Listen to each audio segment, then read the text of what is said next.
একটি কাজ সুন্দরভাবে করতে হলে তার পিছনে ঠিক কতটা স্ট্রাগল কাজ করে তা একমাত্র ওদেরকে দেখলেই বোঝা যায়। কারণ এখানে যারা আছে মোটামুটি সবাই হচ্ছে আমারই পরিচিত, হচ্ছে ভাগ্নি বা ভাই বোন টাইপের, সব ছোটো ছোটো। তারা কোনো রকম প্রাতিষ্ঠানিক বলেন বা কোনো ওরকমভাবে এইসব বিষয়ে কেউ পারদর্শীও না। তো তারা যেভাবে কাজটা করলো সত্যি সেটা প্রশংসার দাবিদার। যাই হোক, ওয়েলকাম টু নিউ ব্লগ। ভিডিওটা কেমন লাগলো জানাবেন। এটা হচ্ছে আমার গ্রামের সকালের ভিউ, যেটা বলে এখানে সকাল সকাল সবাই খুবই ব্যস্ত হয়ে পড়ে। কারো বলেন ওইভাবে অবসর বলতে কিছু থাকে না, কারণ অলরেডি 8টা-6টার মধ্যে সবার বাড়ির বলেন বাসি কাজ, ঘরের কাজ, বাড়ির কাজ সবই শেষ। তারপর যাই হোক, আমি আমার মূল টপিকে ফিরে আসি। ওদের স্ট্রাগলটা ঠিক আমি অনেকটা নিজে দেখিনি, বাট যতটুকু শুনেছি বা ওদের আউটকাম যেটা দেখেছি সেটা আসলে খুবই প্রশংসার দাবিদার।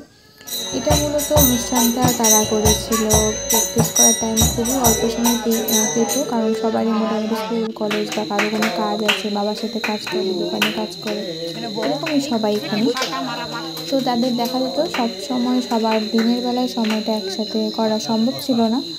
তাই দেখা যেত যে হচ্ছে রাত 8টা-9টার পরে কেউ দোকান শেষ করে, বাবার কাজ শেষ করে, বাসার কাজ শেষ করে আসতো সবাই সবার মতো করে। আসার পর এটা হচ্ছে এখানে সবাই প্র্যাকটিস করতো। কখনো হচ্ছে কারেন্ট থাকতো, কখনো কারেন্ট থাকতো না। এগুলো হচ্ছে প্র্যাকটিস টাইম। সবাই এখানে ছোট ছোট বড় সবাই এখানে মোটামুটি গ্রামের মোটামুটি বড় থেকে ছোট সবাই ছিল। সেই আয়োজনগুলোতে আমিও 1-2 দিন গিয়েছিলাম তাদের সাথে। দেখা যেত যে তারা অনেকেই হচ্ছে দোকান থেকে ডিরেক্ট বাসায় না গিয়ে এখানে চলে আসতো, প্র্যাকটিস করতো। এতটাই ওরা ভালোবেসে কাজটা করতো, কাজটা করার ট্রাই করেছে।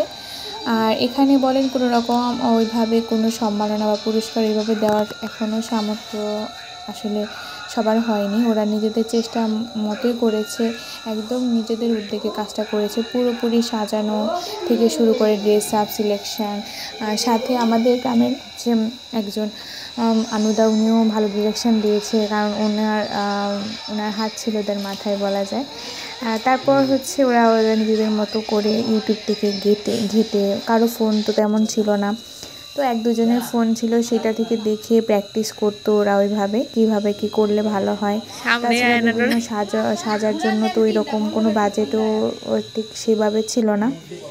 যতটুকু একদম নিজেদের মধ্যে রাখা যায় ঠিক ততটুকুভাবে তারা ওই কাজটা করার ট্রাই করেছে। দেখতে পাচ্ছেন এখানে হচ্ছে রাতের বেলা মোটামুটি ঠান্ডা তখন পড়বে এমন বেশ কিছুদিনের আগের ভিডিও এগুলো।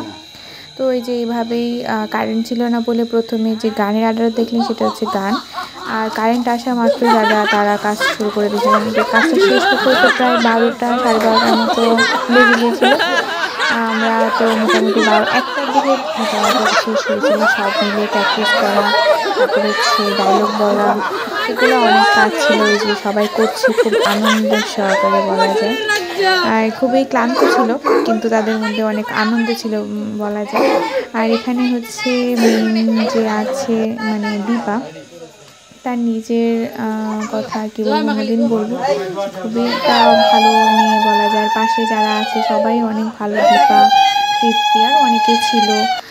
তারপর এই তো ওইটা দেখার পরের দিন সকাল সকাল দেখি এগুলা নিয়ে এসেছিলো, এগুলা কাটার বন্দোবস্ত করে কী রান্না হবে সেগুলো দেখছিলাম দাঁড়িয়ে, আর একটু পুকুর পাড়ে গিয়েছিলাম। আর পরবর্তীতে আর কি করা হবে সেটাও ভাবছিলাম। তার মধ্যে গান সিলেকশান, এই কাজটা ছিল আমার দায়িত্বে। সিলেকশান না, গান বাজানোর যে বিষয়টা সেটা।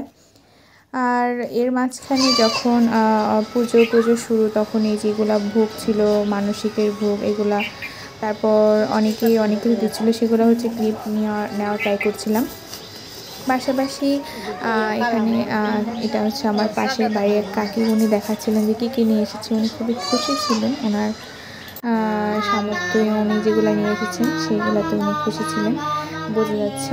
আর এইভাবে হচ্ছে আমাদের দিনগুলো কাটে বলা যায়। আর এটা হচ্ছে সন্ধ্যার দিকে কেমন লাইটিং হচ্ছে একটু দেখতে গিয়েছিলাম। আর পাশাপাশি বাড়িতেও টুকটাক কাজ ছিল, কারণ পুজো রব বলা যায়।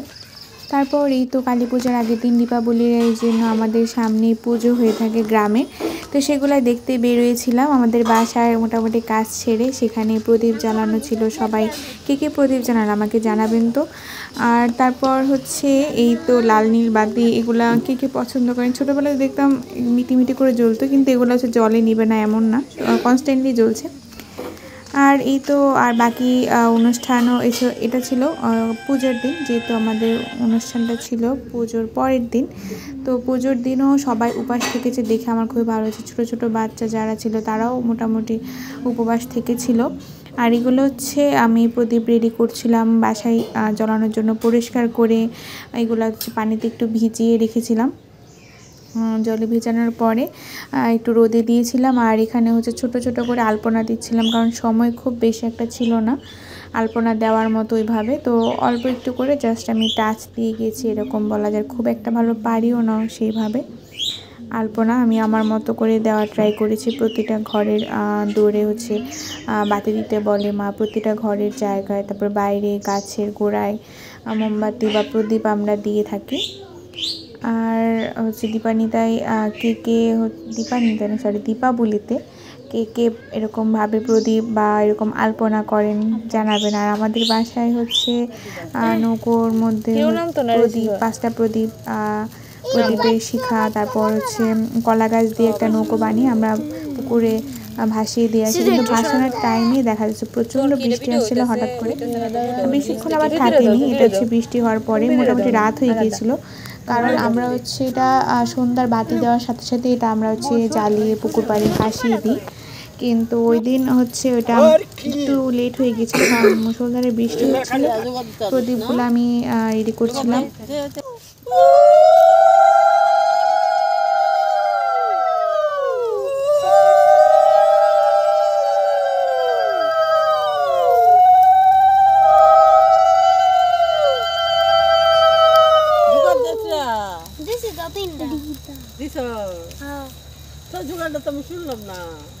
তারপর ঘরেও ছোট্ট করে আলপনা দেওয়ার ট্রাই করেছি, সেখানে প্রদীপ জ্বালাচ্ছিলাম। আর কখন থেকে তাড়া দিচ্ছিল কখন যাবে পূজা মণ্ডপে, তাই তাড়াহুড়া করে আবার বেরোয় গিয়েছিলাম মণ্ডপে, কারণ এখানে আবার কাজকর্ম শুরু হয়ে যাচ্ছিলো, সেগুলো দেখতে গিয়েছিলাম সবাই। তারপর অনেক কিছু কাজ ছিল, এগুলা করে আমরা একদম মণ্ডপে চলে আসি, কারণ মণ্ডপে তো উপবাস থেকেছিল যারা, তাদের কাজ চলছিল। আবার বাসার পাশেই যেহেতু আনাগোনা থাকে, আবার বাড়িতে এসে দেখলাম যে সন্ধ্যার বাতিগুলো কেমন জ্বলছে, সেগুলোর একটু ভিডিও নিলাম। তারপর সবাই সবার মতো করে এখানে পুজো শেষে, এটা হচ্ছে পরের দিন আমাদের যে নাটকের যে কথাটা বললাম, তারা হচ্ছে আজকে মূল ফর্মে সবাই সবার মতো, কারো কাকার বলেন, কারো বাবার বলেন, কারো বান্ধবী বলেন, ড্রেস আপ নিয়ে এসেছে, সবাই সবার মতো করে সেজেছে। একদম যতটুকু ইফোর্ট দেওয়ার ইচ্ছে, মানে 100% ইফোর্ট তারা সবাই দিয়েছে, তাদের সাথে আমরা যতটুকু পেরেছি দেওয়ার ট্রাই করেছি। বড়রা থেকে ছোটরা সবাই খুব আনন্দের সহকারে এই নাটকটা অনুষ্ঠানটা তারা হচ্ছে এনজয় করেছে। খুবই উপভোগ্য, দেখলে সামনে থেকে দেখি আরও খুবই ভালো লেগেছে। হয়তো ভিডিওতে বলা যাচ্ছে না, বোঝা যাচ্ছে না। আর ওদের নাটকের অংশে আমি ছোট হলেও একটু হেল্প করতে পেরে আমার নিজেকে অনেক ভালো লাগছে, কারণ আসলে সব কিছুর সাথে ইনভলভ থাকা হয়তো ওইভাবে যায় না, কিন্তু যতটুকু সম্ভব থাকার যদি সুযোগ হয় তা কখনো না করা উচিত না, কারণ এগুলো সুযোগ আসলে আমাদেরকে অনেক ছোট ছোট অনেক ভালো ভালো মেমোরি তৈরি করে। ঠিক যেমনটা আমার ক্ষেত্রে হয়েছে বলা যায়। এটা নাটকটার নাম ছিল ভক্ত রামপ্রসাদ। এখানে এই যে হলুদ পাঞ্জাবি পরা যে ছেলেটা দেখতে পাচ্ছেন, সে হচ্ছে ওখানে রামপ্রসাদের ভূমিকাটা করেছে। আর ওখানে হচ্ছে দীপা, ও হচ্ছে কালীর পাঠটা করেছে। আর উনি হচ্ছে এইভাবে সবাই ওখানে ছিল, মহাদেব ছিল, তারপর বণিক, আরও অনেক বড় একটা নাটকে অনেকগুলো মানুষ, সবাই একদম উৎসুক হয়ে দেখছিল নাটকটা। একদম বিশেষ আকর্ষণ ছিল এবারে পূজা নাটকটার সাথে সাউন্ড ডিরেকশন সবাই অনেক ভালো করে দেখছিল। আর এখানে গান হচ্ছিল বিদায় কপিরাইটের জন্য আমি গানটা স্কিপ করে গিয়েছি। আর অবশ্যই সবাই বুঝতেই পারবেন আর রামপ্রসাদের গানের ক্ষেত্রে কোন গানটা দেওয়া হয়েছে। আর এখানে হচ্ছে যে কালী ছদ্মবেশ এসেছিল রামপ্রসাদের কাছে, সেই পার্টটাই হচ্ছে। তারপরে হচ্ছে মূলত পুরো নাটকটার দেখতে পাবেন। ওইভাবে ঠিক ভিডিও ক্লিপ নিতে পারি মানলাম, হয়তো বুঝতে পারবেন না। আর এখানে হচ্ছে বণিকরা যখন প্রকৃতির আবরণ হয় না, যেমন যেমন সূর্য, আকাশ, বাতাস, চন্দ্র প্রকৃতিকে বশন করায় কার সাধ্য। বস্ত্রহীন হয়ে মানব জন্মগ্রহণ করে, ঠিক তেমনি ভাবে আবার জগৎ ছাড়ে। আসলে মন কামগন্ধহীন হয়ে পড়লে বসন পড়লেই কি আর না পড়লে কি, যেমন শিশুরা। আসলে সারল্যই আত্মসাধনার প্রধান অবলম্বন। আসক্তিহীন সরল বিশ্বাসে মাকে ডাকলে পরে করুণাময়ী মা আবির্ভূত হয়ে ভক্তের বাঞ্ছা পূর্ণ করে। কাজ করতে পারে এবং তাদের নিজেদের কর্ম পড়াশোনায় বলে সবকিছুতে যেন ভালো আশীর্বাদ করবেন ওদের জন্য। সবাইকে ধন্যবাদ আবার ভিডিওটা দেখার জন্য। দাদার কাছে চেয়ে দেখ, দিলে দিতেও পারে। এসব ভুয়া, এসব ভুয়া। এই পূজো প্রতিমা সব মিথ্যা, সব মিথ্যে, এই সব ভুয়া। আমাদের এতে বিশ্বাস নেই। করবে প্রতিমাতে বিশ্বাস নেই, ভালো। আচ্ছা, আপনার হাতে ওটা কি? কেন? এটা আমার স্বর্গীয় বাবার ছবি, বাদি আল্লাহ। উনি খুব বিখ্যাত লোক ছিলেন। রাজা মহারাজারা প্রয়োজনে তার কাছ থেকে দাদন নিত, খুব সম্মান করত। খুব ভালো, একটু দেখতে দিবেন? ঠিক আছে, নাও। কি রে প্রাচীন, এটা তুই কি করলি? পূজনীয় বাবার ছবি দূরতে ফেলে দিলি? হুকুম দেন কর্তাবাবু, উল্টাই হবে গাই দিয়া।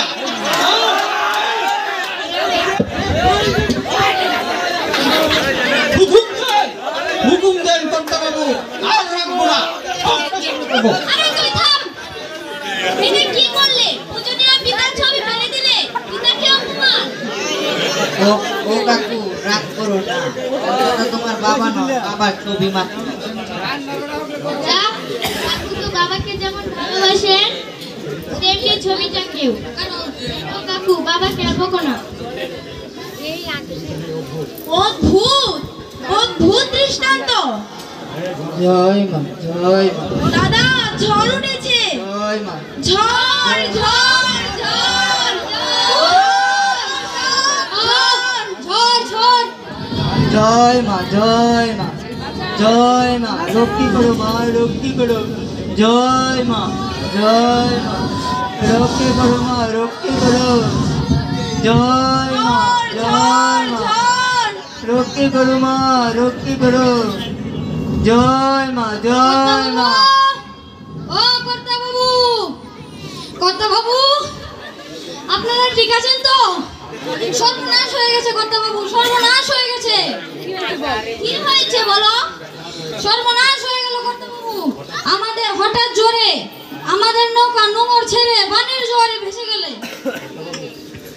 কর্তাবাবু, মাল্লারা কোথায়? রাখতে পারলো না? মাল্লারা ঝাঁপিয়ে পড়ে প্রাণ রক্ষায় ব্যস্ত। ওই যে দেখুন, ওরা বলছে এই সব নাকি প্রতিমা বিসর্জনের ফল। দেখো দাদা, আমাদের বন্ধু ডুবে গেল দাদা।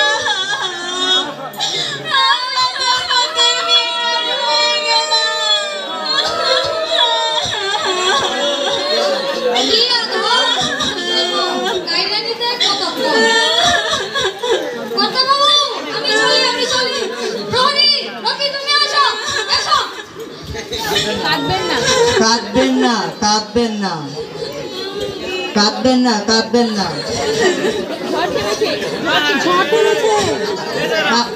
কাঁদবেন না, কাঁদবেন না। ঝড় থেমেছে, চলুন মাল্লাদের রক্ষা করতে চলুন, চলুন। আমাদের ক্ষমা করো ঠাকুর, পাপের শাস্তি পেয়েছি, আমরা ফন্দের ফকির হয়ে গেলাম। মায়ের কাছে বলুন, তিনি নিতেও পারেন আবার দিতেও পারেন।